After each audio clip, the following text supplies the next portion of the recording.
Halo semuanya. Jadi pada video kali ini saya akan menjelaskan mengenai apa itu cash payment. Cash payment merupakan salah satu bentuk pembayaran nasional yang dilakukan dengan menggunakan uang tunai, yaitu uang kertas atau uang logam atau pembayaran berupa fisik. Nah, pembayaran ini dilakukan di seluruh negara dan setiap kali dilakukan harus dilakukan dalam mata uang negara setempat atau negara di mana kita melakukan transaksi. Apa saja sih metode dalam cash payment?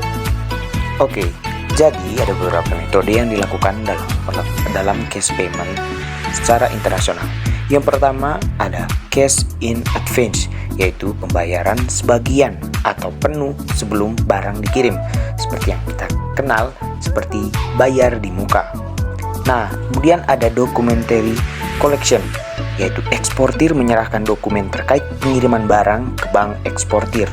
Nah, dengan melakukan penyerahan dokumen ini, terjadilah letter of credit, yaitu di mana importir atau orang yang mengirimkan barang dari luar negeri mendapatkan jaminan dari bank untuk uang tunai atau cash payment yang akan dia dapatkan atau transaksi yang mereka lakukan.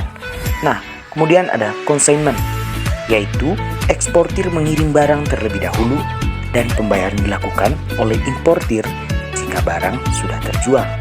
Nah, seperti yang kita ketahui, eksportir adalah orang yang melakukan ekspor dan importir adalah orang yang melakukan impor. Nah, dalam consignment, eksportir akan mengirimkan barang terlebih dahulu dan pembayaran dilakukan oleh importir apabila barang yang dikirimkan sudah terjual. Nah, setelah consignment ini, kita juga mengenal open account, yaitu kebalikan dari pembayaran di muka atau pembayaran penuh setelah barang terjual.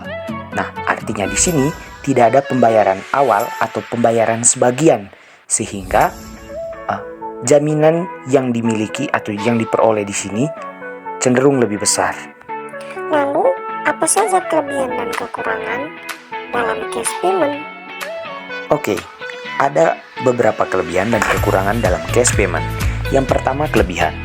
Transaksi tunai yang bersifat anonim karena tidak ada jejak digital yang tercatat. Artinya di sini transaksinya tidak memiliki jejak yang akan bocor ke pihak-pihak tertentu karena transaksi yang dilakukan secara langsung. Nah, kemudian tidak memerlukan perangkat elektronik, aplikasi atau koneksi internet karena transaksi yang dilakukan itu dilakukan secara tatap muka. Nah, kemudian ada transaksi dapat diselesaikan secara instan tanpa proses verifikasi tambahan.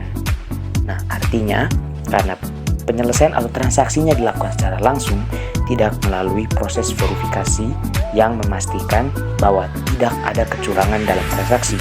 Nah, kemudian tidak memerlukan biaya tambahan seperti yang dikenakan oleh beberapa metode dalam pembayaran non-tunai. Seperti yang kita ketahui, misalnya ketika kita melakukan transfer, tentu saja akan ada biaya tambahan atau biaya admin. Kemudian kekurangan. Ada beberapa kekurangan dalam melakukan cash payment ini atau kelemahan. Yang pertama, kurang praktis, terutama untuk bertransaksi dengan jumlah yang lebih besar. Karena menggunakan uang atau membawa uang cash dalam jumlah yang besar tentu akan lebih sulit atau lebih rumit. Kemudian mudah berisiko hilang apabila tidak disimpan dengan baik. Ini dipengaruhi karena uang atau transaksi yang dilakukan itu menggunakan uang secara fisik.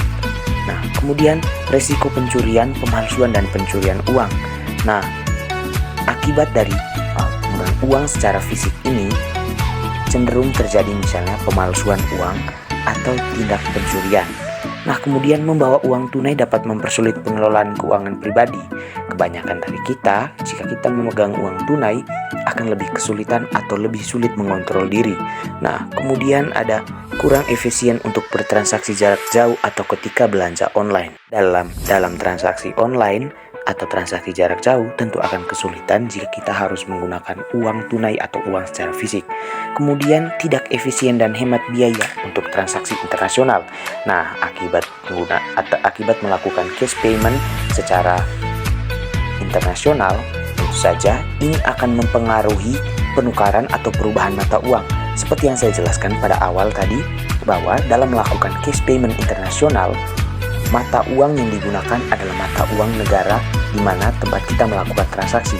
Artinya, jika kita melakukan transaksi di Indonesia, jika kita melakukan transaksi di luar negeri, maka uang yang akan kita gunakan harus mata uang luar negeri. Nah, apabila kita melakukan transaksi, misalnya kita membawa uang dolar, 1 dolar sama dengan 15.000 di Indonesia. Nah, artinya perubahan mata uang di sini akan mempengaruhi efisiensi dan juga transaksi kita.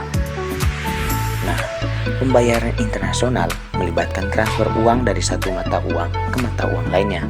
Oleh karena itu, bisnis yang mengirim atau menerima pembayaran internasional harus mematuhi peraturan, praktik perbankan, dan nilai tukar mata uang. Dari video ini, teman-teman, dan penjelasan saya, kita dapat memahami bahwa cash payment memiliki keuntungan dan kelebihan tertentu, di mana dengan melakukan cash payment, kita dapat melakukan transaksi dengan lebih luas atau lebih mudah. Akan tetapi, dalam satu kondisi tertentu, cash payment akan merugikan kita, terutama dalam proses perubahan mata uang atau perubahan nilai mata uang.